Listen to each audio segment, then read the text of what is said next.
এক নবজাতক শিশুর মৃত্যুতে রোগী দলের মধ্যে চরম ক্ষোভের সৃষ্টি হয়েছে। শিশুটি মৃত অবস্থায় জন্মগ্রহণ করেছে নাকি প্রসবের পর মারা গেছে তা স্পষ্ট নয়। গর্ভবতী মহিলা সুরশ্রী সরকারের পরিবার ইন্দিরা গান্ধী মেমোরিয়াল হাসপাতালের নার্স এবং ডাক্তারদের অবহেলার অভিযোগ করেছে। পরিবারের সদস্যরা খিচুনি ডেলিভারির জন্য আবেদন করেছিল, কিন্তু মেডিকেল টিম আগ্রহী ছিল না। অবশেষে মৃত শিশুটিকে দেখতে পেয়ে পরিবারের সদস্যদের মধ্যে ক্ষোভের সৃষ্টি হয়। ঘটনার বিবরণে জানা যায়, মলয়নগর সাহাপাড়া এলাকার গর্ভবতী গৃহবধূ সুরশ্রী সরকার সাহাকে গতরাতে আগরতলা আইজিএম হাসপাতালে ভর্তি করানো হয়। আজ সকালে গৃহবধূর প্রসবের পর প্রথমে চিকিৎসক জানান শিশু ও মা দুজনেই সুস্থ আছেন, কিন্তু কিছুক্ষণ পর তিনি বলেন শিশুটি মারা গেছে। এর জেরে হাসপাতাল চত্বরে তীব্র উত্তেজনা ছড়িয়ে পড়ে। পরিবারের সদস্যরাও প্রথম দিন থেকেই নার্সদের সঙ্গে দুর্ব্যবহার করার অভিযোগ তোলেন।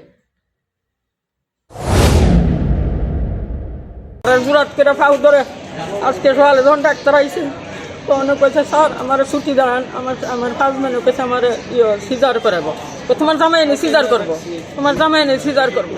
বাচ্চাটা 5 মিনিট ওইসে কইছে বাচ্চা মায়ের বাচ্চা জন্মিছে, তো আবার 20 মিনিট পরে নেয়া এই বাচ্চার বাবার আর বাচ্চার ঠাম্মার এখানে দেখা মরা বাচ্চা।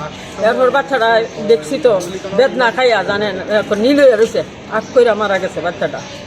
আমার মায়া এই লেবার রুমও গেছে বাদ, আমার মায়া কইছে আমার এখান থেকে লইয়া যাও, আমার এখান থেকে তারা মায়ের চুরি গ্যাস করছে নার্সিংহোমে লইয়া গেল।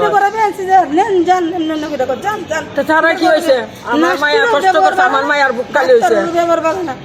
কেউ ব্যবহার করে না, আমরা কোনো তারা যে ব্যবহার করছে আমরা লোক কুকুরের লোক সেই ব্যবহার করে। আমি ভগবানের কাছে কই যে ডাক্তার আমার ছেলের বাচ্চাটা মারা গেছে তারা বড় সন্তান তো মনে মনে এই নাস্তির সন্তান তো মনে মনে আমি অভিশাপ দিছি। আমার বড় একটা মায়া নাই, আমার মায়া হয়েছে কত খুশি আমি সবাই। আমার মায়া লেবার রুমে গেছে, এখানে দিয়েছে খান্দাঘাটি করছে, আমার এখান থেকে লইয়া যাও, আমার এখান থেকে লইয়া যাও। ওকে গিয়ে সেটা দিয়ে মরা বাচ্চা আমার যে একটা কষ্ট করছে সারাটা রাত্র চোখের ফাতা দুই দেখানো করছি না, মায়ার বেদনা কইছে তোমরা না পারলে তোমরা সাইরা দেও, দিলে আমরা নার্সিংহোম এখানে চিকিৎসা দেবো না। তারা একই কথা, এক পজিশনে আছে। Bureau report, S Bharat live 24 hours.